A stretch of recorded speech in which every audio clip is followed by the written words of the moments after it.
What's up, everybody? How are y'all doing? I'm doing great. How you doing, Pat? Man, it's been a great week. It has. We had a leadership retreat this weekend. It was a really good time. It's been a good 36 hours. That's awesome. Good past 36 hours. I think. I just ate a fabulous meal. Harry's, if you're out there watching, you can sponsor our show. You know. Oh yeah. It was good. We took. Did you get the seafood tortellini? I did not, but boy, we had a little bit of everything. I did not know that mozzarella sticks could be that good.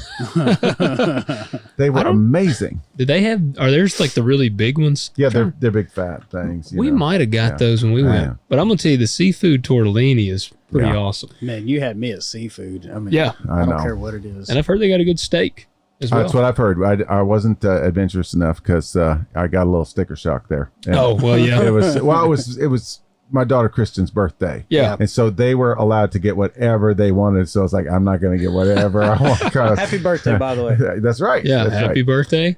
So I'm excited. This is our episode 2 of Reverent and Rebellious. Yep. And if you're listening, you know what to do. leave us. If you're listening now, actually, we've got the audio only on Spotify That's right now. Look us up on Spotify. Leave a rating.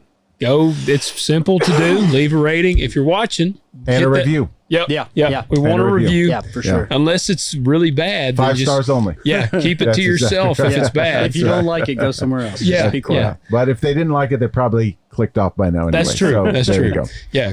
Goodbye. We are reverent because we value and we hold Scripture high, but we are rebellious because we are not afraid to talk about anything. That's right. Yep. And we're going to get into some stuff today. I promise you. But to get things started, let's go back and recap a little bit. We talked a little bit about the whole idea of truth as a weapon last week, but I took a couple of different angles on this than we talked about. So, Pat, what kind of jumped out at you? Casualties and prisoners. Oh man, that came to me as I was writing the whole thing down. It's like, oh my gosh, yes, prisoners of war. That's what happens in spiritual battles, right? Yeah, no doubt. Yeah. No doubt. And how many casualties and prisoners do we see on a daily basis? Yeah. And it's because of a lack of the knowledge of the truth. Yeah. And one of the points that I also made there is that we need to grow into the truth. Mm-hmm. It doesn't come from in us either. That's what I was going to say. That was one of the things that stood out to me because you quoted, who was it? Not was it Socrates? Socrates, yeah. Yeah, and then you went on to elaborate about how you don't search in yourself. No, please don't do that. And I feel like in our society, everything is about self. Yeah. And bettering well, look, there's nothing wrong with bettering yourself, but it's all about self-help and it's all me, self-medicating, self-everything. Well, and it's all about look inside yourself, find your true self. Yeah. Follow your dreams, follow your heart. Well, Osama bin Laden followed his dreams. Yeah. I mean, that just doesn't work because it's all going to. Shot. Yeah, Good shot. Thank you very much. But the belt of truth that holds all things together, and the truth is Jesus. Yep. He is the way. He's the truth, the life. That really got me because. No cap. That's where you said no cap. Yes, By the way, did. Peter said no cap. I stand corrected. I He did. did it. I said he wouldn't do it. I'm admitting I'm wrong. I stand corrected. Peter Jeffrey said no cap. And it kind of worked. It did. It worked did. very well. Yep. And I almost said sus. But I thought if I used 2 terms like that Might be so too close much. together, then people would think I was just trying to, be young and hip and stuff. And I certainly am not either one of those. Yeah, you're going to show up. You're going to have dyed your beard black. Yeah. As my old songwriter friend used to say, I wouldn't know hip if my leg was attached to it. Peter puts his earrings back in. Yeah. Yeah. Yeah. There you Purple go. coat coming back out. Oh yeah. Oh, the purple coat. Yeah. Yeah. Yeah, I was going to say when it says stand firm, then having girded your loins with truth, or having girded your loins. I was going to say that sounds a little sus. Yeah. Yeah, but I let that one go. Yeah. I let it go. I wish you would have. Oh, wait, before we go any farther, your dad joke. Oh, Yeah. Yep. yes. What's green and goes backwards? I don't know. Thank you. Thank you very much. It's a good time, man. Harvest season's upon us. My sinuses have been See? crazy. There you go. Or what about this one? What does a snail say when he sits on a turtle's back? I don't know. Whee! Oh, I appreciate the enthusiasm behind. I know the movie. that's what makes them. Yeah, know. good job. I love them. I love everyone. I got one for you, Peter. Okay, Why go is ahead. chicken so good? I don't know. Because there you go. Good. I thought about that today for you. Yeah, you delivered it perfectly. Well, then in that case, I got to give one Go here ahead. too. Go then. ahead. Yeah. What is Jackie Chan's favorite drink? I don't know. Water. the enthusiastic response. I just had to do it. I couldn't. I'll tell you what. This is the kind of value content you get. Right. Of That's right. High quality podcast. That is like right. this. If Stick you're that in your theology pipe. yeah, right. hey, if you're not in a better mood already, then Completely. something's just Yeah. going on. You've got bigger problems than we can deal with. That's Yep. right. Yeah, Yep. that's right. Okay, so so truth, the key to the whole thing was that you can have truth, you can know truth, you can live truth, you can and it makes everything in your life hold together, Mm-hmm. and it wins the battle every time. Right. That's it. Yeah. That's it. Okay, so where are we going this week? We're going to finish up the Battle Beyond series. Yeah. Yeah, we're going to finish in a big way.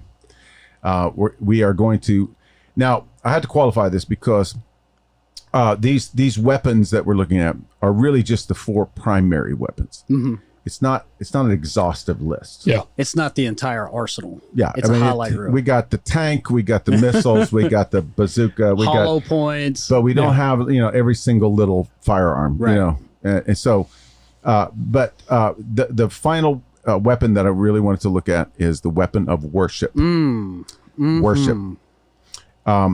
So, Logan, how do you feel? What does it make you feel when we talk about worship? Well, it's funny, I'm not, when I've told you guys before, I'm not like a singing kind of guy. It's just not my forte. I've always said I'm more into the sermon than I am the music. Yeah.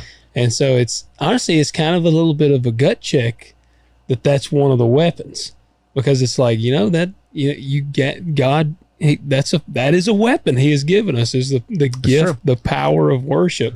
So it's a little checking for me a little bit. Now, can you worship? I want to know the different style. Does a guy have to be singing and moving and dancing? Okay, That's what I want to know. we're going to get there. This is what we need to dig through. Is worship? Is it limited to music? Yeah. Is it limited to music? No, I don't think so. It's No. not. Yeah. It's not. And that's the thing too, is today when we say, man, you got to worship, we think that is just in the church on Sunday when the music's playing. Yeah. Worship is any act of obedience toward God. Yeah. In fact, Yeah. literally, there's no one word in the Bible that is translated into the English word worship. That's right. It's a combination of words. It's a family of words. So worship actually is an Anglo term that combines 2 words, worth and ship. Worthship. It's what you ascribe worth to. Okay. Ultimate Yeah. worth. So, we know that in our world today, we have many objects of worship. Yep. We can worship, of course, our career. We can worship success and money and fame. And, we worship movie stars, and we That's right. worship athletes and all these kinds of things. That's what we ascribe worth to. When we're talking about worshiping God, there are basically 2 words in the Old Testament and 2 words in the New Testament that, when combined, kind of give us our concept, our translation of worship. And it's very interesting because both sets of words mean the same exact thing. Right. And the first word means to bow down. Mm-hmm. To bow down, that is basically the acknowledgement that someone else is greater than you. Yep. That What is so- that? Sakha? Well, honestly, I can't remember the words right now. I looked it up today to look smart, but I don't remember. You could very well be right. I've lost Just them say it out of my with mind. the power and Say it with- authority. Yeah. So bow down, and then the second one is very, very interesting. It's to wait for instructions. Mm-hmm. So bow down and wait. Yep, bow down and wait for instructions. That is the essence of worship. And Paul talks about this in Romans 12, where he says, I urge you, therefore, brothers and sisters, to present your bodies, and he means your whole self, to present your bodies as a living sacrifice, holy and acceptable, which is your reasonable service of worship. So you got worship service right there. This is a worship service. Present your whole self a living sacrifice, as opposed to a dead sacrifice, which he's coming out against. We don't do dead sacrifice anymore. We do living sacrifice. So you present your whole self. You bow down and you wait for instructions. That's sacrificing who you are and sacrificing what you do. I liked Strong's had given an illustration. He said it's like a dog licking a master's hand. Yeah, very, very much so. Yes, I love it. I've looked at that, and it made me think. I was like, we don't drive the ship, Yeah. Well, and it's not that God doesn't expect us to handle our own business. Right. We live our lives. Yeah. But when we leave our normal routine and we set aside our attention to worship God, that's the posture. That's where we're supposed to be. So it doesn't. You can rest easy because music is a way to worship. Mm-hmm. Yeah. But worship is any way that you sacrifice of yourself, you in honor of God, Yep. acknowledging His superiority, and acknowledging that God is the source of everything that we have. How about Jason Brown walking away from the NFL? I know. That's An act of worship. Yeah, that's Well, that's what I was going to ask. Could you almost, I'm trying to figure out the best way to even word, but like, could it be, working diligently to doing what you feel you're called to be doing, and you do that diligently and work very hard at that? of course like what Peter does on Sunday mornings, delivering the message. Yeah. That's an act of worship. Well, and yes, it's all about the intent behind it. Yeah. If you just see your job as I'm taking money so that I can do what I want to do and know what I need to do, it's not anything at all, really. But Right. if you purpose yourself and you see that as doing it in honor to God, there's a verse that Paul writes and he says, "Whatever you do in That's word or exactly what I deed, thought of. do it to the glory of God." Yeah. That's worship. Yes, it is. So studying Scripture is worship, and giving, giving gifts, and like worship in the ancient times was simply just bringing something very valuable, putting it on the altar and burning it, or laying it in a bowl before the altar. This is this is worth something to me, and I'm gonna give it to you. Yeah. Every time someone's like, "What is worship?" I was like, "Well, think about it. When Abraham went to go sacrifice Isaac, what did he say? The boy and I will go worship." He didn't have a guitar over his back. No, he did not. He had a screaming child. That's exactly right. Yeah, and the interesting thing is, you never see Jesus or his disciples singing. That's right. I mean, one time. It says after the Lord's Supper, it says, and they sang a hymn. Yep. And went up to the Mount of Olives. That I forgot about that. So yeah, but you get the picture that singing was not like Paul says, I want everybody to be singing psalms and hymns and spiritual songs, making melody in your heart to the Lord. Okay, that's part of what we do. Yep. Yeah. But you can sing all day long, and you can dance all day long, and you can wave your hands all day long and not be worshiping. That's right. Yeah. Because sometimes it's to draw attention to ourselves. Sometimes it's to make ourselves feel good. It all has to be done in a posture of bowing down and honestly waiting for instructions. It's like, where do you want me to go next? There's that word again, motive. Yeah. Well, that's what I was going to say. I feel like I could kind of, because there are days like planting crops. Like I'll feel very connected. You added value to the world and you did it. Yeah. There's other days when the planter is messing up and I am the farthest thing from worship that I can possibly be. That's called repentance. Yes. Yeah. Which repentance is an act of worship as well. It is. Yeah, It is. It is. It completely is. I guess what we're going to talk about now, a lot of people say, well, I can worship personally, and you can, and you should. You certainly should. But you should also worship in community. Because it's in the community where the good stuff happens. That's right. So here's where we're going to go a little bit. Now, we're going to deal with this Old Testament story in just a second, but what I'm going to say now, I remember when we talked about prayer and how prayer takes you out of the physical and takes you into the invisible. Yeah. Okay, so it takes you onto the real battlefield. Yep. So now you're lobbing grenades and you're, cosmic bursts of light, that whole thing. Worship takes you out of the physical into the invisible, but not onto the battlefield. It takes you into the throne room. That's right. That's the difference. It doesn't take you into the battlefield, it takes you to the headquarters. Yeah.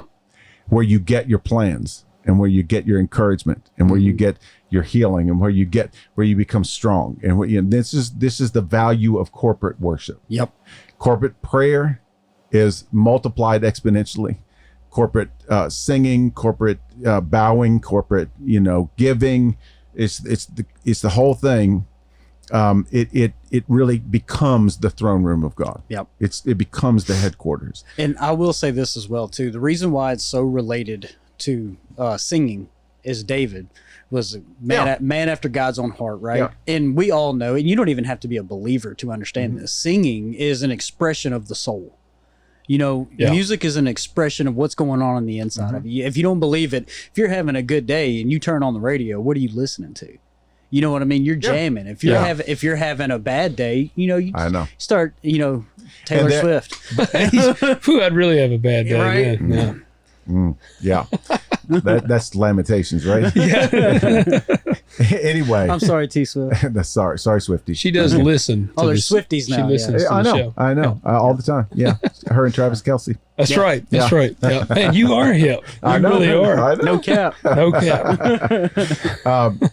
But anyway, but here's the thing with singing and gathering around the word and all stuff. They're I would say it's probably 50-50. Some people they're all into the music and they're worshiping, singing, and then they're going, oh, I got to sit through this talk, okay. And then the others is like, can we get past this stuff and get to the good stuff, which is the sermon, the message, the word, and it's fine. Both those approaches are perfectly fine. But what we're called to do when we bow down to wait for instructions is, there's a very important verse where Jesus is talking to the Samaritan woman. Mm-hmm. And he says, for a day is coming and now is when true worshipers will worship in spirit and in truth. Mm-hmm. And so I would suggest that both are necessary to truly get to a posture of worship. I don't think that we can really hear the truth unless we've been in the spirit. Yeah. And it's like all that stuff we do before we gather around the word, the prayers and some churches do liturgies and when they do prayers of confession, all this stuff is just designed to take us out of ourselves and to put us in the spirit where we're flowing in the spirit. And then God reveals things to us in the word that go beyond information. It goes on beyond just, word studies and all this stuff. We all partake of that word together. And there's something that's why preaching is different than TED Talks and lectures. That's right. There is I'm saying stuff that I'm not saying. Right. And you're hearing stuff that you're not saying. That I'm not saying. That's right. Yeah. It happens every time. And I don't know how many times it's happened where somebody will say, man, I loved when you said that one thing and I never said it. Yeah. But that's what the Spirit told them. Yeah. And that's exactly what they needed to hear. And, I'm thinking on the worship side too, because I like listening to the music. Yeah. I'm just not going to be over there singing. Yeah. And that's where I'm like, I feel like you can listen worshipfully. Like that's. No, I think it's more, see, when I'm at another church or at a worship gathering or something, like I very rarely will like sing out. Yeah. Because that's what I do every Sunday. Yeah. I love, leading, and it's not that I just only want to sing when I'm leading. It's just that when I'm in the crowd, I want to kind of absorb. Yeah. I want to, and in my mind, I have this problem. You probably have the same problem, and you would have the same problem in your area of work. Like if you're on somebody else's operation, you're analyzing everything. Oh yeah, Yep. yeah. You know, it's like what kind of gear are they using? What kind of equipment? Do it all the time. Yeah, and it's the same thing in church services. It's like, so y'all are like, who's the terrible guitar player? yeah, absolutely. Not me. And it's like, what mic are they using for that pastor? Because that sounds pretty good. Great. Yeah, I know. And so when I can just let the music happen around me, it helps to clear my mind, and it helps me to just kind of. And I will sing some. It's not that I don't sing at all, but I'm not like gung ho in it, you know. Yeah. Because I'm just taking it all in, and that's kind of the way that I get into that spirit flow kind of thing. Yeah. And so a lot of people will say. A lot of people say, well, you know, I like this style, or I like that style, or, you know, wouldn't it be great if all of our people would just be raising their hands and going crazy and all that stuff? It's like, well, sure, you know, I guess. But honestly, I want people to come just as they are. Truth. Yeah, exactly. However they worship. And you know, I want us to get away from preferences. Yeah. I tell this story. I may tell it this weekend. I don't know if I will or not, but it's one of my favorite analogies. You know, oftentimes we equate worship service with restaurant service. Okay. You know, it's like you walking out of the service and you go, how'd you like the service? Yep. Oh, I love the service. It was great. They sang all the songs I wanted, and the preacher was right on. It was really great. How'd you like the service? Well, I didn't really care for the service. Wish they had done some hymns. Yeah, exactly. Or, you know, everybody wasn't dressed right, or it's just not my thing. It's like, what part of bowing down and waiting for instructions did God ever ask for your thing? Right. You know, it's like, keep your glass full. Yeah, it's not about your thing. Yeah. It's not about your preferences. And so it's like, you know, it's almost as like, oh yeah, if the worship service is really good today, then I'll leave God a big tip. Yeah. You know. Yeah. But if I didn't like it, well, you know, and that's just that's sad, because we didn't come to worship, we didn't worship, and we didn't leave in a spirit of worship. I can honestly say, being up there, being able to play guitar every Sunday, it is such a blessing in my life, because I connect that way. That's my form of worship. Like, a lot of people look at it as, oh, he's up there playing. That's like, no, I'm worshiping. Yeah, for sure. You know what I mean? I'm lost in it while I'm up there. Yeah. And that for me, and also too, like when I'm not playing, when I go to other places and worship, I don't know what to do with my hands. I know. You know, I'm so used to being constantly doing You something. do the Tim Ricky Hawkins Bobby. thing, Yeah, I'm you know? like, no, yeah. like I don't know. I know. Yeah. And but once again, no criticism, no anything. God just wants you to bring your whole self That's it. and make it a living sacrifice. Yeah. That's he says that's the bottom line. That's the lowest bar for worship.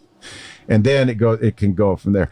And, you know, a lot of people like you, worship is playing and being involved.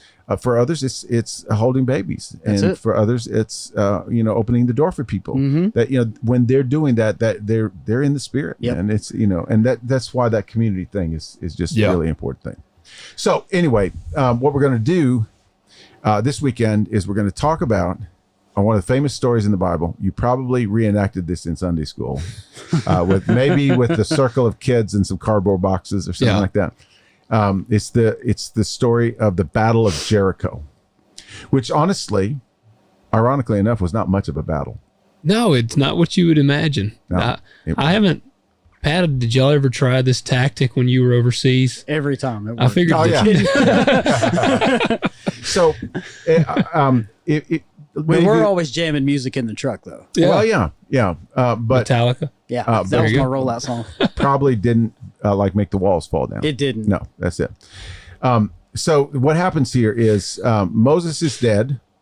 Joshua now is charged with leading the nation of Israel into the promised land. Okay, so first thing they got to do is get across the Jordan River. They haven't been able to do that for 40 years. So that's a big deal. Yeah. So that's a big psychological, emotional hurdle they got to overcome. They got to get across the Jordan River, and the Jordan River is at flood stage. Even better. So the interesting thing is he doesn't take them right across the Jordan River, just boom, here we go. He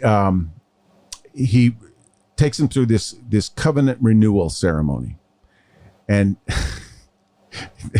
it says that all the guys in the nation had to be circumcised. Now, I wonder, did they give any numbers? How many people this is? I mean, it's an entire nation. Okay, so all of them. there was the idea was that there was about 1.5 million people. So sort of extrapolate how many uncircumcised males there would be. By the way, all the circumcised males had died because they were the generation that didn't believe. Oh, okay, yeah. So they all died out. And it says here that that the rest of them had not been circumcised. So these are not babies; these are full-grown men. Yeah. Okay. So listen to this verse. Make them good and mad before they fight. Yeah. Listen to this. So Joshua made himself flint knives and circumcised the sons of Israel, all of them. You know, I can't help but think I had a reference of in Samson's story after he kills all the people and he says heaps upon heaps. Yeah. And it was bodies with Samson, but in this case it's heaps upon heaps of foreskin. It's like with every guy you would say, "Thank you very much, Joshua. Keep the tip." Yeah. Yeah. He snuck one in. Thank you very much. Yeah. No, but then it says, now it came about when they had finished circumcising all the nation, that they remained in their places in the camp until they were healed. In their places, in their recliners. Yeah, there was not much work done. I wonder if they had bags of frozen peas back then. Man, you know they that they were, used them. they were telling them, "Hey, bring that stone from the river." Yeah, get that stone out of the water. Give me something cold. Yeah. So anyway, Golly. it's a renewal of the covenant. And then the interesting thing is they had to get across the Jordan River, but the Jordan River was at flood stage. Mm-hmm. They had sent out a couple of spies. And it's interesting. They only sent out 2. Which is probably a good tactic. Last time they sent out 12, and most of them came back with a bad report. Yeah. They sent out 2, and the 2 spies go over there, and honestly, they're kind of minding their own business. They're not even trying to be all that secretive, but the atmosphere in Jericho was hostile, to say the least. And so they end up hiding in this prostitute's house. And the prostitute lies for them and then lets them down out of a window. And then they had to swim back across the Mississippi River. Yeah. You know, it's like, so they get back and it's so funny because it says they came back with this excited report. Mm-hmm. Like they were like, yes, we can take this. I want to know what kind of evidence they had. I mean, this was a big city. Yeah. I mean, it was not the biggest, but it was like mid-sized, you know. They definitely did not see the Nephilim. Well, that's the whole funny thing about it is they may have. May have? Yeah. I mean, this was a Canaanite city. Remember, this was one of them they had to wipe out. But when the others had seen the Nephilim, you know, they were like greatly troubled. I know. But nothing fazed them. Yeah. It's like whatever eyes they were looking through. Maybe they were just young and excited. Yeah. Yeah, maybe. They weren't around for the first go around. Yeah. So they didn't know. Were ready. Yeah. They were ready to go to war. Yeah. So he takes them to the Jordan River, and he says, "Okay, priests, you got to get in the water, holding the ark." And he says, when the priest's feet get in the water, then the water's going to part. And I'm thinking, what are the priests thinking right now? Because it's like, no, you go first. I don't think I want to stand in this mighty rushing river while I'm holding this. Holding God. Yeah, I'm holding God. Yeah, I know. And so they do it. And as soon as the last priest's feet get in the water, literally. And here's something we don't think about, because this happened in the Red Sea as well. There's 2 miracles there. God pushed back the water, but then God made concrete. Yeah. They walked across on dry land. Yeah. This one even says firm ground. I mean, that's like. Could you imagine walking through the gumbo? Man, you'd be up to your knees. Yes, you would. Especially carrying the ark. But they walked across on firm ground. So then the priests stand in the middle, and Joshua tells all the people to go across. Once again, the priests are going like, why can't we go on and get out of here? Don't say the wrong word, please. Because if you say the wrong magic word, then we're dead. Yeah. So anyway, so they go through that whole thing, and they get the people get across. It says the people hurried. Rightfully so. I think the priests were yelling at him. Yeah. Like, go! I mean, yeah. I know. And then Meemaw comes with her walker, and then it's like at the front of the line too. Come on, man, Yeah, come she's on. the first across. Oh yeah, of course. Yeah, you always get behind a school bus when you're trying to get somewhere, right? Yeah. Okay, so anyway, they get across the Jordan River, and now they're looking at this city, Jericho. It's a double-walled city. It has an exterior wall and an interior wall. They have no war equipment. They've got no, and what you're supposed to do with these walled cities is you're supposed to siege the city. In other words, you're supposed to get your ladders. Yeah. And you're supposed to get your fire bombs. And you're supposed to, this is like a mass entrance up over the walls. You have your ways to get up. And in fact, in some cases, they would actually just get dirt and make giant hills. Yeah. Really? And then just climb up the hills. Yeah, they had very few scaffoldings that they could use. The rest, they would just build up the ground. Uh-huh. I was gonna say, it makes me think of like Troy, like that. Yeah, same kind of concept. Yeah. Would the guys up top dump the hot oil on them? Some, if they had some, I suppose they would. Yeah. So it was just this kind of constant. It's like who can wait out the other. Yeah. And of course, the city inside had to be self-contained while they were under siege. So they had to have animals and all of their grain products and water. And sometimes they would just wait them out until they were almost starving to death, and they would just go in. Yeah. And it was kind of a weird, I don't know. It's ancient warfare, man. Yeah. It's just wild. crazy. Mhm. Yeah. That's why people invented catapults and stuff like that, Yeah. Speed it up a little bit. Yeah. Yeah, that would be slow. That'd be very slow. Okay. That's funny though. Is historically war has exponentially moved faster and faster. Oh my and faster. gosh. Yeah, we've found more and more efficient ways to kill people. Yeah, we're good at it. Yeah, we don't even have to use people to kill people anymore. We got machines, man. Absolutely. I've been telling everybody, man, the Terminator is coming. I know. It's probably already here. Yeah. We'll cover that in a later episode. Okay, so before we get into the battle part, I came across something really interesting, and I kind of wanted to take a side trip. Okay. We like these. Yes, because we are rebellious. That's right. Let's do it. And this is a good rebellious topic. Yep. Because I don't know if you've seen this on YouTube or, some of the podcasts and things like that, but there's a community out there that they're mostly atheists, or at least they're anti-Bible, anti-Christianity. And their goal is to poke holes in Christianity until they hope it falls apart. Okay. And so, and I'm not saying there are no holes to be poked. There's no, when you're dealing with ancient history and you're piecing stuff together, there's some hazy stuff. There's some stuff you got to kind of, make some jumps and create some bridges. So all that's fine.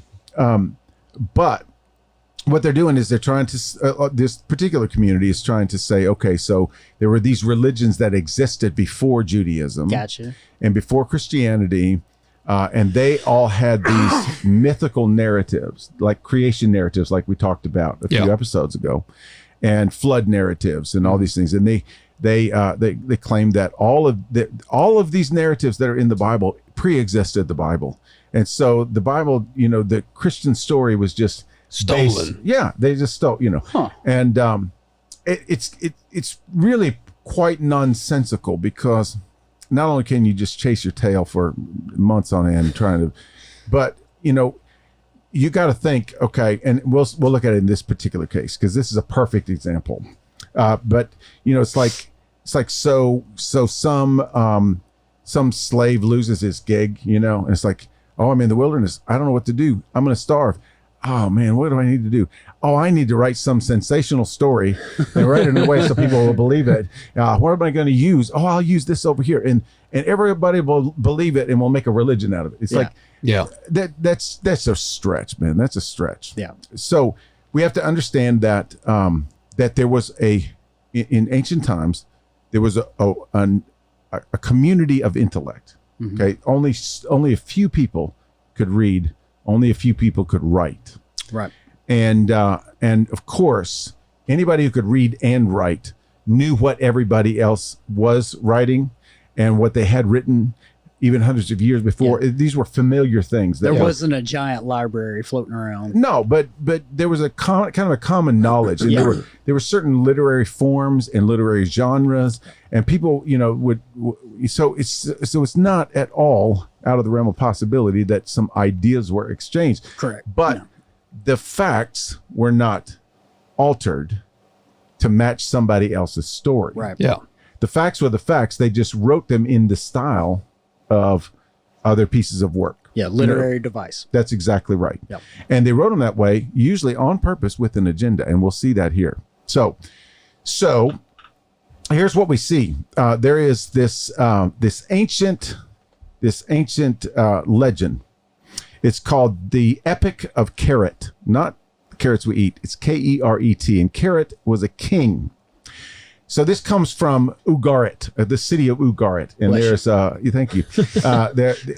There's a whole body of literature called the Ugaritic material. Okay.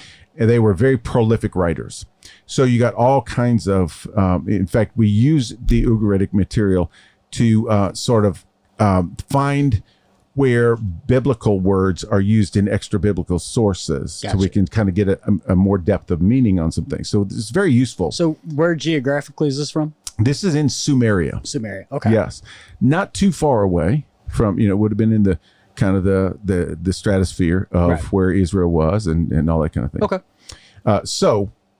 Ancient Sumerian text.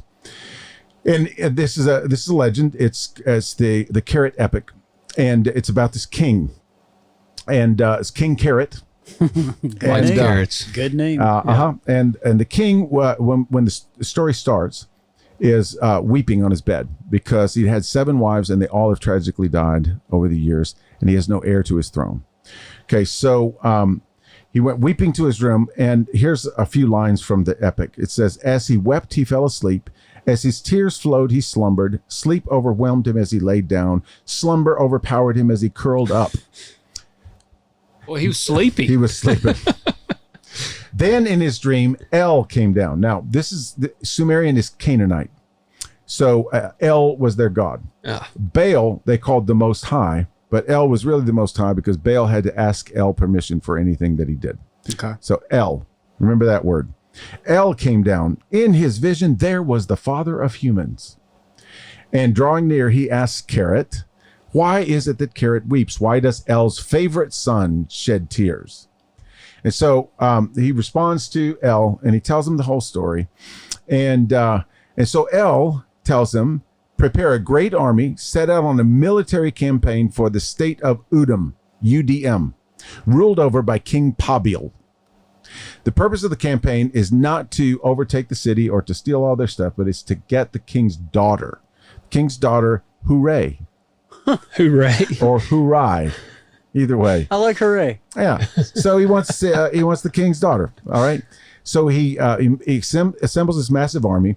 On the 3rd day of the expedition, the king comes to a sacred shrine of the goddess Athirat.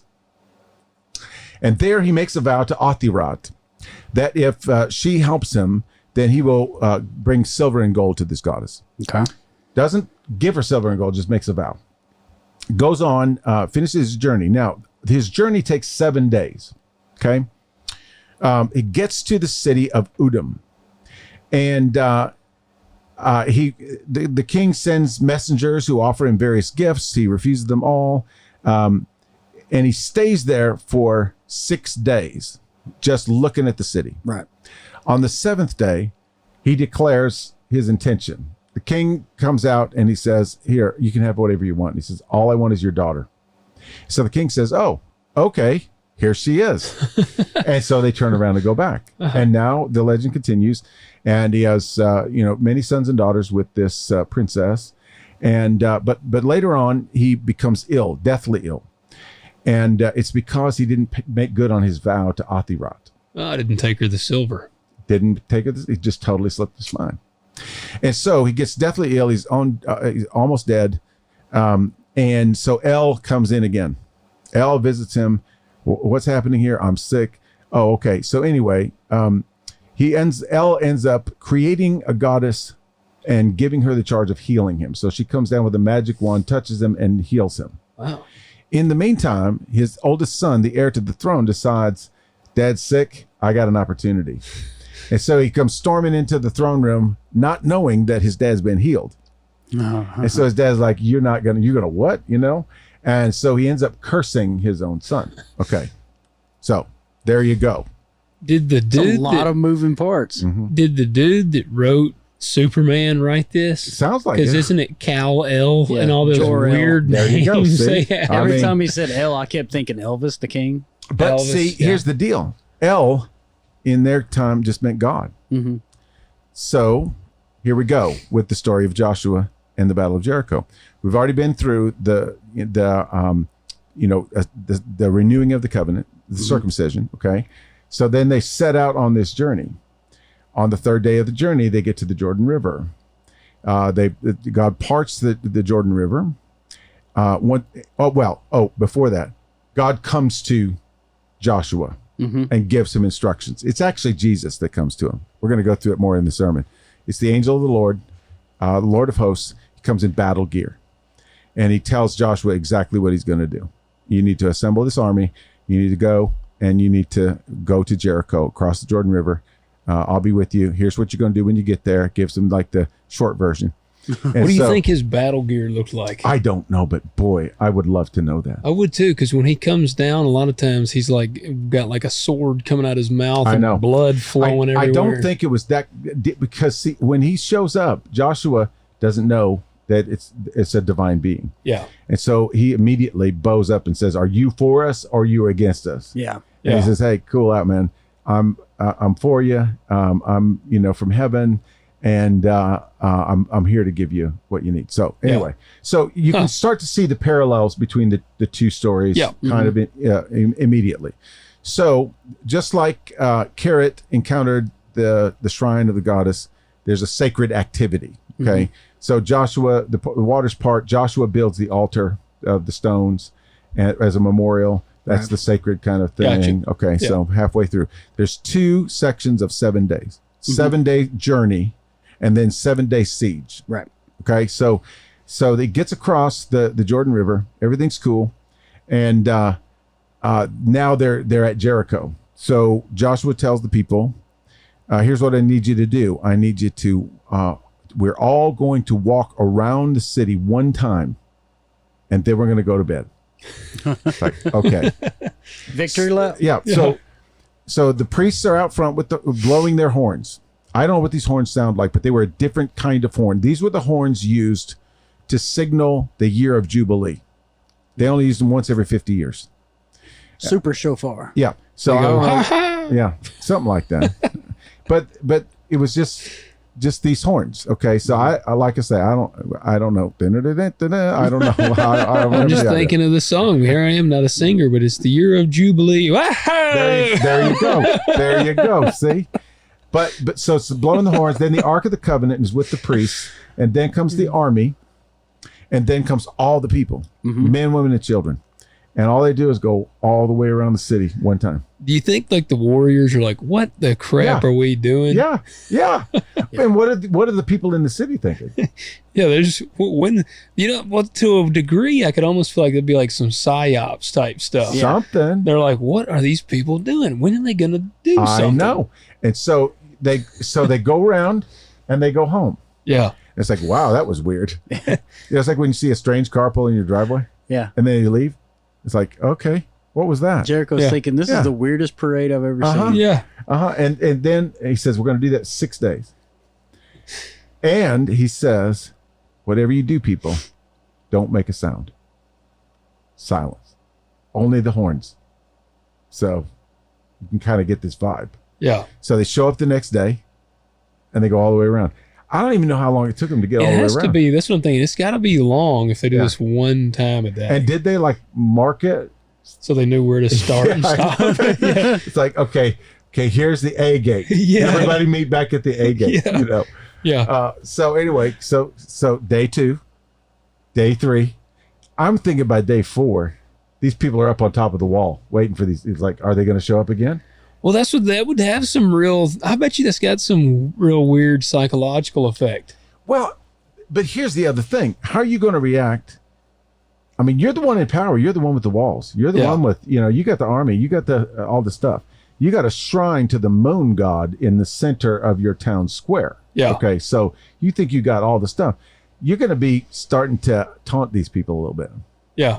You're going to say, but I'm wondering now, these horns, I would like to know how loud they were. I would too. Because and how many there were. Yeah. Because what I'm thinking of, all right, if this is an all day thing, man, and this constant horn blasting, all I can think of is the Waco situation when, the FBI did what they did, but they did some psyops to the Waco people, and they had these speakers out. That's right. And it was blasting this awful sound like all day and all night, and it was psychologically jacking these people up. And that's what I'm thinking. Like, man, if this is an all day march, can you imagine if all day long you're in the town trying to do things and it's just constant blasting that would have some psychological effect. You should YouTube what a shofar sounds like. It's crazy. It's not musical. It's more of it is like a deep rumble. Yeah. And I think I don't know. I don't know what the sound of this horn would be. But the interesting thing is, okay, so here we go. Now, it couldn't have been that long because on day 7 they're going to march around it 7 times. Well, that's true. That's true. So maybe 2 hours. So that'd just be like a minor inconvenience. It'd be like for 2 hours. We just gotta, And then you're like, here they come again. I don't know what they're doing. And, but then you got to be like, why don't you guys talk? Why don't you guys, what do you? People are like, do something. Yeah. And these people are like, can't make a sound. Can't speak. There's that one kid up there throwing rocks. Do something. Exactly. Yeah. I mean, there's got to be some sort of activity. That guy's thinking, boy, if I could talk, I'd say, I'd tell you something. Right. Yeah, exactly. Take this belt of truth and strangle you with it. But here's an interesting thing. Think about this. Okay, so we're talking about spiritual warfare here. The demons can't read anybody's mind. Right. They don't know what's in there. Okay, so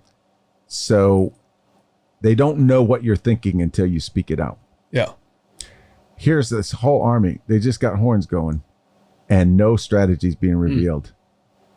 It's like God saying, no, don't say anything. Yeah. Don't say anything because I don't want to give this away. Yep. And so anyway, now in the Keret epic, the king finally comes out because it says the noise of the animals in his city was so loud that he couldn't stand it anymore. So you got this deafening noise, this constant, because they had to have all the animals inside because they were under siege, right? Mm-hmm. Yeah. And it was so annoying that he couldn't stand it any longer. So he's just like, okay, I gotta know what this guy's up to. And then he's like, oh, you want my daughter? Oh, yes, get these animals out of here. Yeah. Okay. Take her, please. Yeah. Yeah. So anyway, here it comes on the 7th day, and that they rose early at the dawning of the day and marched around the city in the same manner 7 times. Only on that day they marched around the city 7 times. And it came about at the 7th time when the priests blew the trumpets, Joshua said to the people, "Shout, for the Lord has given you the city." I wonder what that shout sounded like. Oh man, 1.5 million people. Yeah, that'd have to be crazy. Yeah. That'd be crazy. Super Bowl crowd got nothing on that. Yeah, because we're talking Super Bowl. What is it? 60,000 people, 50 something. That's a big sound. Yeah. It's got to be a big sound. And it says, okay, so there's a sidebar about Rahab, which is the prostitute that housed the spies. They said, because you've been good to us, we'll save you, and they did. But it says the walls fell flat. That's what happened. And the people shouted, the priests blew the trumpets. It came about when the people heard the sound of the trumpet, the people shouted with a great shout, and the wall fell down flat, so that the people went up into the city, every man straight ahead, and they took the city. Mm-hmm. And that's how they won the battle. It was an act of worship. Yep. It was complete surrender and obedience to God, doing exactly what God, because and they waited and waited. Yeah. Another parallel too, it's all the silver and gold articles of bronze and iron are holy to the Lord. Yeah. They shall go into the treasury of the Lord. That's right. So they were not to keep any of that stuff. Right. They were to save it, but not keep it for themselves. Mm-hmm. Okay. So you remember how the king got sick? Yep.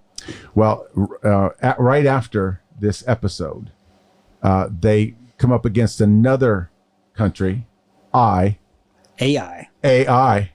Whoa. I'm just saying. Just saying. Okay. So, and they lose. Yep. It's like, how could we lose? God said we were going to win every battle. We lose. And it's because there was a guy named Achan. He had taken some of the silver and the gold and buried it under his tent. Yep.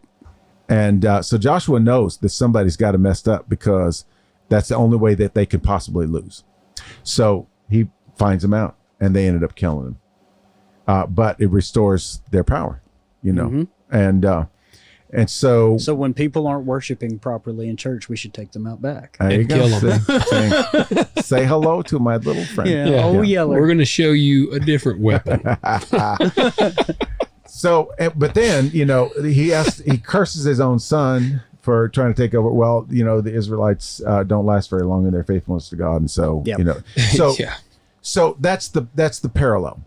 So what do you think about the whole idea that the writers of Joshua just borrowed all their stuff from this ancient myth? I think the atheists are just always reaching, and they're so desperately trying to prove to themselves that they don't believe. Maybe so. Man, this is a crazy parallel, though. It says, and Joshua said to Achan, my son, I know. I implore you. I know. Yeah, he even dresses him as son. Kind of crazy. Okay. So, the first, let's address the parallel first, and then we'll wrap up with what all this means for us. Yeah. And kind of where we're gonna head in the sermon. Okay, so my newfound friend, Michael Heiser, His best friend. yeah, Is He's my Peter's best friend. If he wasn't dead, he would have been hanging out with him. I Right. would go to. I think he was living in the Northwest somewhere, which makes him even cooler. He would have been on here already. He would have been on the I would show. have called him. I would have badgered him until he gave us 15 minutes of his time. That's right. I'm telling you. Aside from his ghostly presence that's been with us, his physical You presence didn't know would it. He's be- right here. Yeah, Yeah. the lights did flicker a couple of times. So yeah, I'm just saying. Anyway, I love his take on this, and he will tell you that it's not just his take. You know, his biggest skill was to assemble all the scholarship and put it in a form that you and I can understand. Right. That's why I liked him so much. Anyway, so he says, okay, so there's things that we don't know and questions we can't ask. Now remember, Joshua is an anonymous book. It was written by a group of authors. So different people had different parts of the story to contribute. Certain parts of it Joshua wrote. It says Joshua wrote all kinds of stuff about the battle and stuff like that, and he wrote it on tablets of stone and put it under a tree by the sanctuary of the Lord. Mm-hmm. So that part of it's Joshua for sure. But then later on, maybe even a couple hundred years later, all of this writing community, the Deuteronomic writing community. Good job. Thank you. Or Deuteronomic. Anyway, It sounded better the first time. I did. It kind of did. Yeah. I should have just stopped Yeah, there. I know. you messed up. I know. They wrote Joshua through 2 Kings. Mm-hmm. And maybe they even wrote Deuteronomy. Maybe. That's another rebellious controversy for another day. We'll leave that one alone. Anyway, so this writing community, they compiled all of these stories and they wrote them in their own style with their own kind of, I don't want to say agenda, because the agenda was to write it down and be faithful to God. It's inspired by the Holy Spirit. The information that's in here is historical, but it's inspired. Mm-hmm. So his take on it is brilliant. He says there are questions we can ask. So it would be for sure that the Canaanites, who are now driven out of the land, would have known about these kinds of myths. Yeah. Mm-hmm. So they would have known about the Epic of Keret. They also now knew about Jericho. Right. Okay, so his hypothesis is that the writer of this part of Joshua the Battle of Jericho and everything surrounding it, intentionally used the format of the Epic of Keret and other myths like it to make a point that that's a myth, but this is real. Yeah. Yeah, you see, now Israel called their god El, but they called him Ha-El, the God. Yeah. And his personal name was Yahweh. And I am, So Yahweh, Ha-El, is better than El because Yahweh came down in human form to them. El didn't come down in human form to Keret. Right. It was Yahweh that fought for them and fought with them. El just gave good advice. Yeah. At the end of the siege, there wasn't any real battle activity in King Keret's story. He just got a woman, and they had some offspring. Even to the fact that El says, "You're my favorite. You're my favorite." It's like, well, what about the rest of us? Yeah. So Canaanite looking at reading this story would have seen their own myth story in it. Yep. But then realized, my God's nothing like this God. Yeah. Yeah. Yeah. And so it's almost like I don't know. It's almost like a little slap in the face. I was going to say, kind of a jab at them there. Yeah. Yeah. So you're telling me believers can take things and make them about God? Oh, yes, absolutely. Okay. So worship songs don't have to sound the same. No, they do not. Looking at you, guitar players that sound like you two over and over. Over and over again. And drummers who play on their toms all the time. Yes. Yeah. No. Yeah. It doesn't have to sound the same. It does not. But here's the cool part about it is this writer took biblical truth that was inspired by the Holy Spirit, wrote it in his own style. Yep. With an intentional literary format to make a point to the people of his time. Giving glory to who? To the one true God. Yeah. And he makes it's so clear. Yep. Who did this? Purposely. Because what weapon did they have? They only had one weapon, and that was their voice. That was it. Their voice in worship to God. Matter of fact, what'd they use their knives for? Hello. Hello. Yeah. Some of them were wishing they had probably not had any. Probably. Right? And they stormed the city and circumcised all the males. That's all we got, man. We're here to save you. That's right. And circumcise you. Okay, so so there are so many examples of those kinds of things. Yeah. I'm gonna take we got a little bit of time. I'm gonna take one little side trip. I listened to this scholar, brilliant guy. Oh my gosh, talking about Luke and the passage where Jesus is talking to his disciples, and this is the famous Second Amendment verse, where he says, "When I sent you out the first time with no money bag and with no sandals and anything, were you lacking anything?" They said, "No, we were fine." He said, "Well, this time, get a sword, sell your tunic, and buy a sword, and take a money bag with you." Yeah. So we think, all right, Jesus ordained the Second Amendment. That's right. That's it. Second Amendment comes right out of that. It's right out of the Bible. Look at that. I got a silencer shirt on right now. There you go. Shoot on mute. There you go. But then he's arrested. Peter gets the sword out and it rebukes him. It's like, put that away. No, we're not doing it that way. And so it's like, okay, Jesus, what is it? This guy, he pulled this out of his behind. It was so good. He said he identified the literary structure as a chiasm. Well, we've dealt with chiasms before. So you go A, B, C, B, A. It's you start with one thing, end with the same thing. You hinge point in the middle. Right. So Jesus says, were you lacking anything then? No, because basically I was doing the work for you. Yeah. You were following me, and I was doing the work for you. But in this episode that's going to come, where I'm going to be arrested and killed and everything else like that, you're going to start relying on your own stuff. Yep. So go ahead now. Go buy. Go get your sword. Yep. Go get your stuff. And he says, and this is the interesting thing, because in Matthew and Mark, it's all based on Zechariah. The scatter the sheep. Yep. Scattered. This he bases this on Isaiah 53, which is the suffering servant passage. Mm-hmm. And so he says, this was done to fulfill the prophecy. Came to fulfill the prophecy. He shall be numbered among the transgressors. Yep. What do we think about with that? We always think about the thieves, right? He shall be numbered among the transgressors. But he he's not talking about the robbers.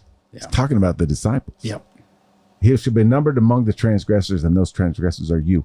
You're not going to make it out of this one. There isn't one of you that's gonna make it out alive. Yeah. You know, that intact, with your faith intact. And this comes shortly after he says, Peter, you know, Satan has asked to sift you like wheat. Yeah. And that's what's going to happen. No. You know, so you get Peter's denial in there as well. And man, I thought that was brilliant, because Luke tells the same story that Matthew tells, the same story that Mark tells. Nothing is incongruent about it. Nothing is contrasting. He's just drawing out different details, and he's doing it with a completely different viewpoint to make a particular point, that there wasn't one person that was guiltless in the whole thing, which includes us. And even down to the point to where Matthew and Mark use the word robbers for the thieves on the crosses. He doesn't use that word. He uses transgressors or criminals. He uses criminals for them.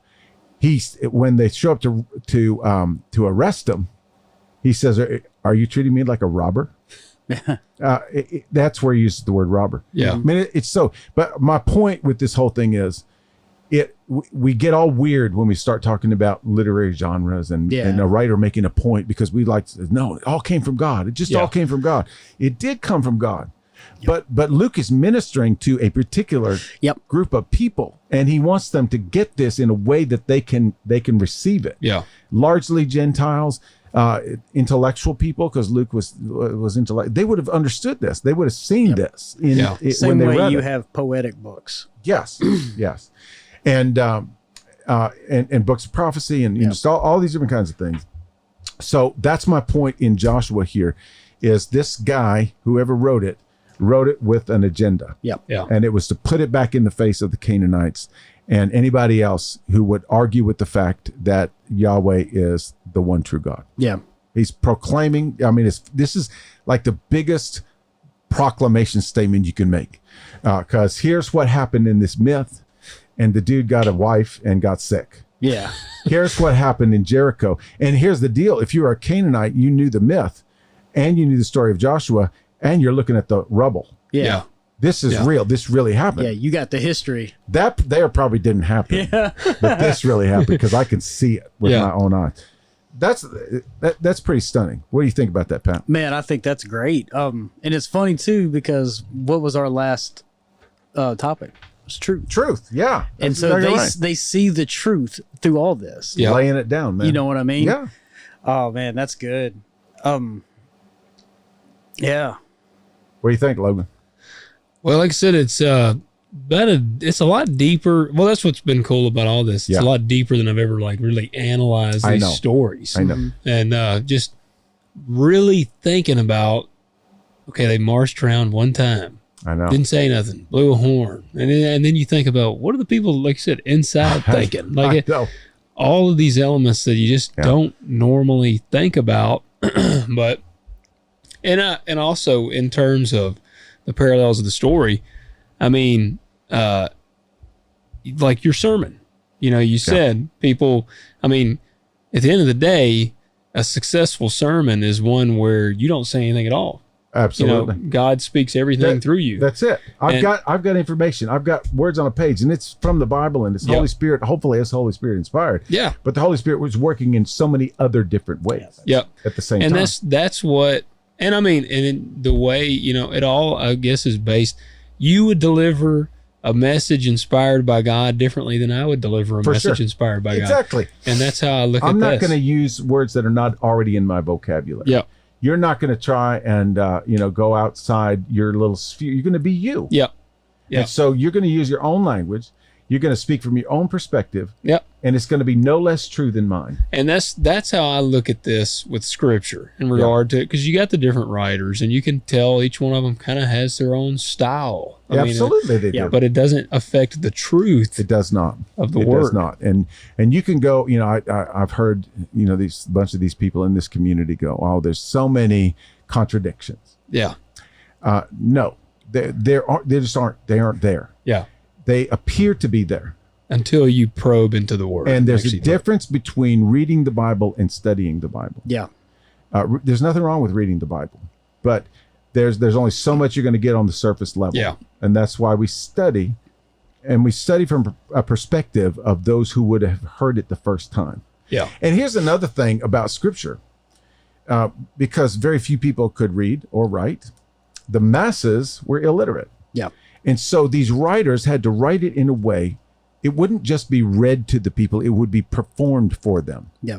Like 99% of the Scripture, even the letters of Paul, Yep. that they would send somebody with the letter, and that person that delivered the letter would actually act out this letter. The in front emotion of in them. it and everything. Yeah. They would play characters a little bit and you really animate it, like you almost like you were watching a movie. Because, oftentimes we get more out of something in out that of a performance. format. Yeah. Yeah. Well, look, get this. We were talking about worship as a weapon, right? And we want to talk about how powerful it is. I'm taking the 2 Chronicles, right? Verse 20, it says, they rose early in the morning and they went to the wilderness of Tekoa. And when they went out, Jehoshaphat stood and said, listen to me, O Judah and inhabitants of Jerusalem, put your trust in the Lord, your God, and you will be established. Put your trust in his prophets and succeed. Mm-hmm. When he had consulted with his people, he appointed those who sang to the Lord and those who praised him in holy attire as they went out before the army and said, give thanks to the Lord, for his loving kindness is everlasting. When they began singing and praising, the Lord set ambushes against the sons of Ammon, Moab, and Mount Seir, who had come against Judah, so they were routed. For the sons of Ammon and Moab rose up against the inhabitants of Mount Seir, destroying them completely, and when they had finished with the inhabitants of Seir, they helped destroy one another. Their music was so powerful. No, but these were the worship leaders of their day. Yeah, could you imagine like the army sitting there and go, you know what? Send out the band. Yeah, You know? I know. Could you imagine? So you got guys with long hair and skinny jeans. Yeah. You know? Yeah. Yeah. Man, How great is our God. And they sing the same part over and over and over and over and over. Exactly. No one can withstand the bridge, man. That That's bridge right. gets them. Yeah. No, not one more bridge, please. No more bridges. I'm kill I myself. was going to say, I could see the effectiveness of that. Yeah. Yeah. It gives a whole new meaning. There's a famous portrait of the Yankee Doodle, and it shows the dudes playing, and there's like explosions behind them and bullets flying everywhere, and they're like playing Yankee Doodle. Have y'all seen that little picture? I have. I'm just thinking about that, like in that scenario. But this is the interesting thing. I almost used that as my primary text, but I got all off into the Battle of Jericho. I was like, no, I got to go there. Because it's one of my favorite stories. And like, imagine if you're the band. Yeah. So they're all preparing for war. You know, what are you doing? You're in the band. It's like, I'm going to stand off to the side. I'm going to play my guitars and I'm going to play my drums and I'm going to support them. I'm here to support you. And all of a sudden, Jehoshaphat goes, guys, get in the front. What? Like, do I get like a knife or something? Yeah, get a breastplate, something. I think Ted Nugent has a guitar that's a gun. See, there you go. Yeah. Well, I'm sure he does. If anybody does, he does. Can I get one of these infantry guys to carry my amp? Yeah, that's right. Where are we going to plug in? Yeah, I need a roadie, man. Exactly. Yeah.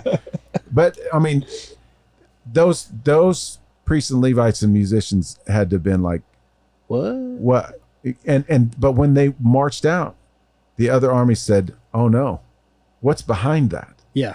If they're leading with that, I mean that it had an incredible psychological effect. That seems to be the revolving thing. Mm-hmm. It's very very much psychological. Yeah. Okay, so get this. There was King Ahab, and this is in 1 Kings 20. Ben Hadad was a bad dude, and he was the leader of the Arameans, and he came to war against Ahab and Israel. And if you read 1 Kings 20, it's like a long. He keeps coming at him. There's episode after episode. It's an epic. It really is. And like Ahab defeats them, and he says, "Oh well, that's because we were on the mountains. They're good in the mountains. We're going to meet them down on the plain." So this goes back and so it says here in verse 26, it says, so it came about at the turn of the year that Ben-Hadad mustered the Arameans and went up to Aphek to fight against Israel. And the sons of Israel were mustered, and they were provisioned and went to meet them. And the sons of Israel camped before them like two little flocks of goats. But the Arameans filled the country. Here we go again, right? Yep. Then a man of God came near and spoke to the king of Israel and said, thus says the Lord, because the Arameans have said, the Lord is a God of the mountains, but he is not a God of the valleys.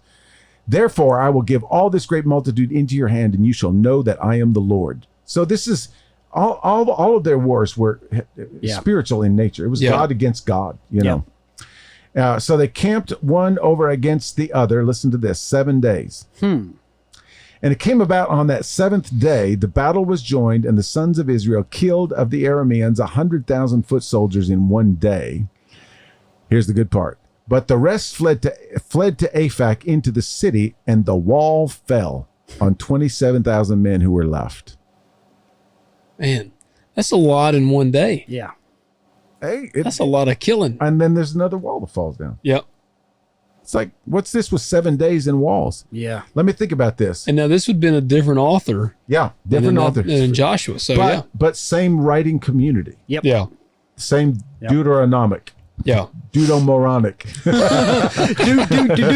Yeah. But so it's the same community writing down all these, you know, it's like they're taking all the notes from everybody. What kind of community was it? It's Deuteronomic. I was going to say it changes every time. It does. I'm not even attempting. Deuteronomic. Yeah. There you go. See, I like that one. I think that's the best one. So I'm going to stick with that one. Deuteronomic. Deuteronomic. Yeah. Sounds like an Italian guy. It does. Yeah. Okay. So, but yeah, same kind of writing community. They're collecting all the notes, you know, all the napkins that were written on, and they're putting them all together. But okay, so let's think about this for a moment. 7 days, walls fall down. Mm-hmm. Let's see. How is our calendar arranged? 7 days a week. Yeah. Okay. So what did they do for 6 days? Waited. Silence. What did they do before they embarked on the 7 days? Got circumcised. They prepared. Mm-hmm. They were purified. Yep. This was a ritual of purification, and they read their law again, and they reminded themselves who they were and what they were all about, and they reminded themselves how God brought them out of Egypt and what he brought them out of Egypt for. Mm-hmm. It was not for themselves. It was for himself. God was going to fight the battles. God was going to win the battles. God was going to grant them their territory. Now, land, just like land is important to you, right? Yeah. Land was everything to them. Yeah. In fact, when they sinned, they were to be put off the land. When Israel as a nation sinned, they were banished from their land. That was like a big deal, because you remember when we talked about the Elohim and the Tower of Babel, that God distributed everybody according to their borders, according to the number of the sons of God. So that territory belonged to that God, and you worship God. There's a story. Do you remember the story about Naaman the leper? Mm-hmm. I remember hearing about it. Yeah. He's serving under a very evil king of a pagan nation.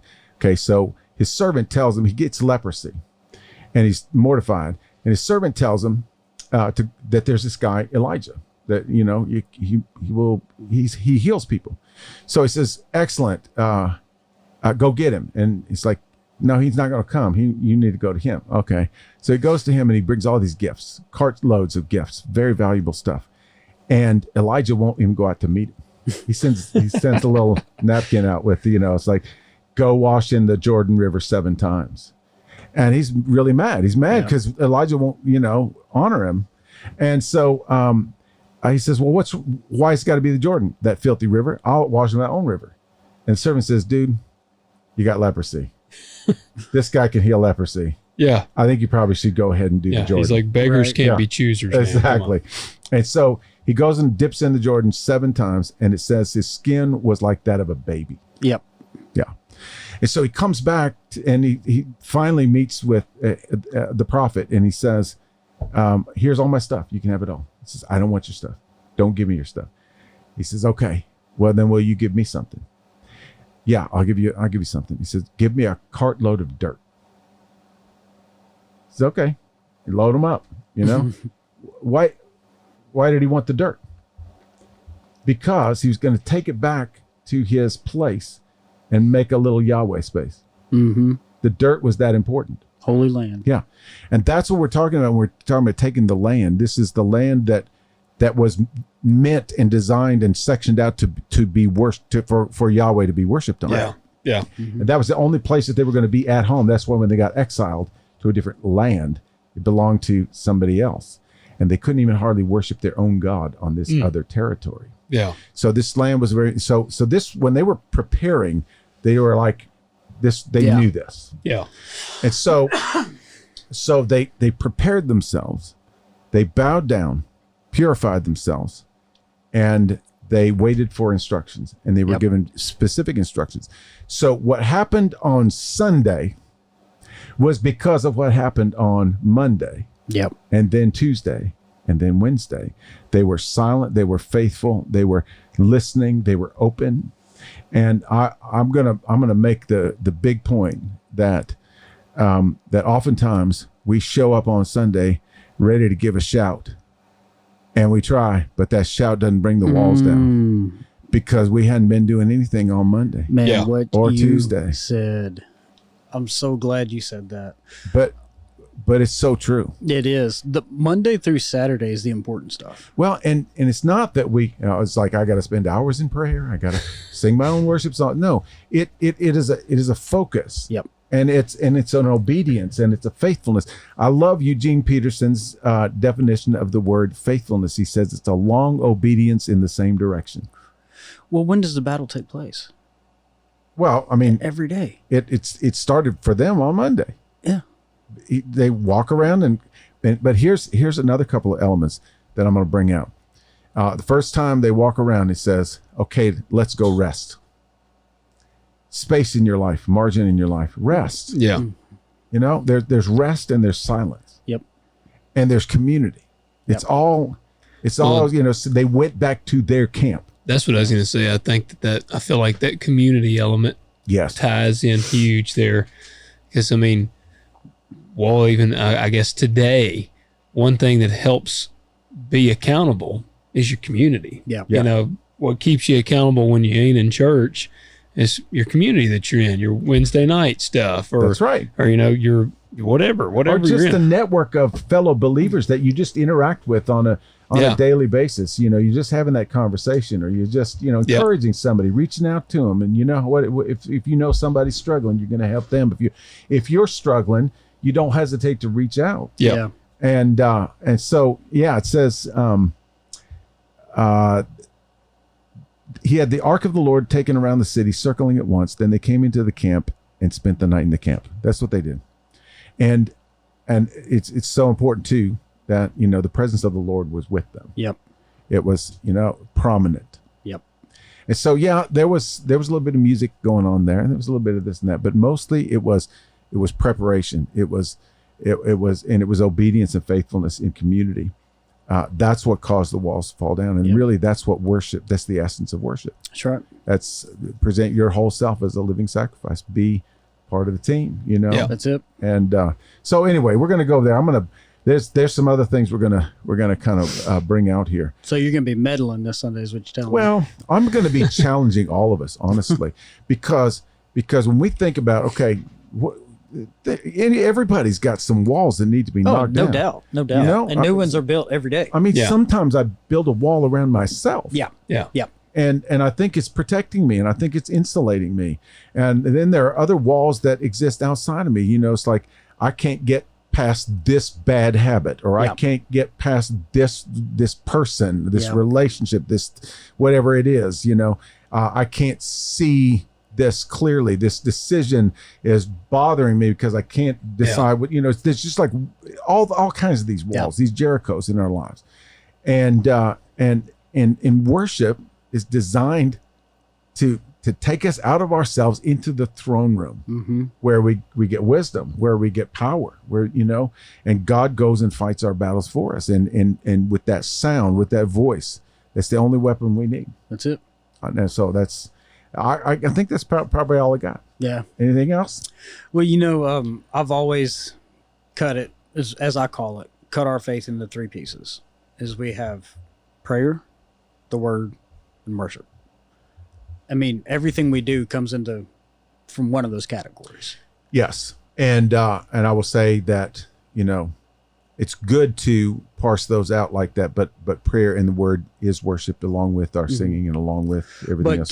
But can you read the word without worshiping? Oh, absolutely. Also, can you pray without really praying? And can you worship? Can you worship, music without worshiping? Yeah. It's funny. And I would especially say the word and worship, we go in with just prayer, with a third of our faith. We're not in the word, we're not worshiping, and then we're really not praying. We're just closing our eyes and worrying, and then we wonder why we go into these battles and we're just becoming these casualties or these prisoners. And it's because we're not really well armed. We're not prepared. That's exactly right. It's that helmet of salvation and a smile, as you call it. You just get caught with your pants down. There you go. See, and it's that whole clean hands and a pure heart thing. Yeah. I mean, Jesus never really. I mean, he didn't talk a whole lot about what we would think about as worship, because Jesus' life was worship. Right. We talked about the the warfare worldview. That everything was warfare, but Jesus lived his life as a sacrifice, obedient to God. All the elements that are crucial in worship. Yeah. So could you say that worship is being a willing participant in the battle? Absolutely. Because we started this series off where you said there's a battle around you, regardless if you want to participate or not. Yeah. It's all about what side you are. Yeah. So I would challenge and say that I think worship is being a willing participant on the righteous side of the battle. That's right. But it also is willing and sacrificial. Right. Because I don't see us succeeding in battle just looking out for ourselves. Fact. I don't think that we can do that. And that's the part that we kind of push back on sometimes, because I think we were all kind of brought up with the same kind of mindset. It's like, man, just make sure you say that prayer. Make sure you know where you're going when you die. And then, everything's good. And then, just be faithful. If you're really spiritual, you can pay your tithe and you can read your Bible and you can do your daily devotions. You can have your quiet time. And that's the Christian life, man. Yeah. Just go on with it. I don't think that mindset is necessarily damaging, but it's all about us, and that way we get to have opinions. Yeah. And we get to voice our opinions if we're powerful enough in our little community, and we get to say what color the carpet is, and we get to, all that stuff. But that's not worship. Yeah. No, it's not. No, it's just checking a box. Right. And it's getting my way and getting my preferences and putting kind of the spiritual stamp on it. Yeah. Well, look at me. I'm doing all the right stuff. Yep. I said the prayer. I'm reading my Bible. I'm tithing, all this stuff. And all those things are good. You should always do those things. But in an attitude of worship. Yeah, I was going to say, what's the intent of your heart? Right. It's the spiritual discipline versus spiritual desire. Yeah. When we try to dictate our preferences, are we bowing down? No. Do we care about God's instructions at all? No. Not if it doesn't fit our want. And so it's not worship. That's right. It's just not. It can't be. That's right. Can't be. Yeah. So there you go. So good question. What are we ascribing worth to? What are we worshiping? That's right. That's a good gut check. It really is. Honestly, on my best days, I can worship God. On my worst days, I can worship some other things. Right. Oh yeah. Yeah. And that's why I think we need to get reoriented. I heard somebody say one time that that corporate worship, when we gather to worship, is like a deep sea diver. You can't come up all at once, or you'll get hurt. Yeah. And so when we start singing, when we start praying, when we start reading scripture, and then by the time we get to the, hearing the word and God speaking into our lives. You're so in it. We're breathing the air now. Yeah. Yeah. And that's why we do all kinds of these things to just, help the Spirit, to help us release the Spirit to flow in us. It's funny too, is like we use the expression, we're ushering in the Spirit. Yeah. And I like that expression. The Spirit's already there. I like to say we're ushering out the Spirit. Right. Because we're releasing, we're giving the Spirit permission. That's what I was going to say. We're really ushering you to be open to the Spirit. That's right. That's right. So the Spirit can move through you. The Spirit's going to move. Yep. That's right. But is the Spirit are you going to be in the flow of that? Yep. And that's why, it is very careful work to construct a worship service. Mm-hmm. Because you got to be as much in the Spirit when you're putting it together, as you are when we're doing it together. Because it's like it's just throwing a few songs together, And I actually had I was standing in my office behind the door one time. I was the worship leader at the church in Nashville, and I overheard the pastor, somebody talking to the pastor right outside my office, and it said, "Why do we pay that guy so much money to pick out songs?" Like, okay. Did you step out and say, "Well, here's what I do"? I should have. Well, I don't know if anyone's noticed, but usually, I wouldn't say usually, always, the songs we do on Sundays, the songs that we worship to, have nothing to do with the sermon. That's right. They always tie into the sermon. That's Holy Spirit. Yeah. There. That is not. I try. I do my best to kind of, it's more of a process of elimination. I know it's a wonderful song. I don't think we should do that one. Yeah. And then I just trust, that it's all going to come together, because I'm usually planning the service before the sermon's finished. Right. So, yeah, because I know what we're playing Sunday, and is your sermon finished? No. Yeah. No, it is not. It is not. But nights like tonight really helped me. I got some good ideas. Yeah. But no, it's. This is a big subject, and it's a controversial subject, but it doesn't have to be. It doesn't. Because it all starts with a posture and an attitude. Yep. It's a posture of bowing down, and it's an attitude of waiting for instructions. That's what it is. I would venture to say most clarity would come from our heart position, from our motives. For sure. If we're coming from a selfish place, we're going to get a selfish answer. And if you want your walls to fall down, start now. Yeah. Start on Monday. Yeah. Yeah. That's it. Cleanse yourselves, purify yourselves, which just means, it doesn't mean, I got to scrub the sin out of my. It's a pure, unobstructed view of God. Yeah, it's a motive. It's you're purely putting your focus on God. Right. Yeah. That's what it is. And so it's a reorienting yourself. That's what it is. When you have that, and none of us walk perfectly in this, but when we have that, when we are walking in that focus on God, you start worshiping everywhere. Yes, you do. You absolutely do. Just like when you see, when you understand about spiritual warfare, you understand that you're doing battle everywhere as well. Yeah. And they go hand in hand. Yeah. Yeah. All right. Close us out, Logan. Guys, that's going to wrap us up for today. We got to do our housekeeping here. Sure. Hit that like button, hit subscribe if you're watching on YouTube, and share it. Share it with your friends. We'll tell you to do that. Please share this. And if you're watching or listening on Spotify, leave us a rating and review, and share that also. Hey, tell everybody. Spread the word. Next week, we're doing a recap, and then we're getting into topical, correct? Maybe. Maybe? No. We'll figure out where we're going. Okay. I've got it narrowed down to 2. Okay. But yeah, it will be something a little bit lighter. Okay. We're going to be a little more uplifting and joyful in this next series. So it's going to be fun. All right. It's going to be fun.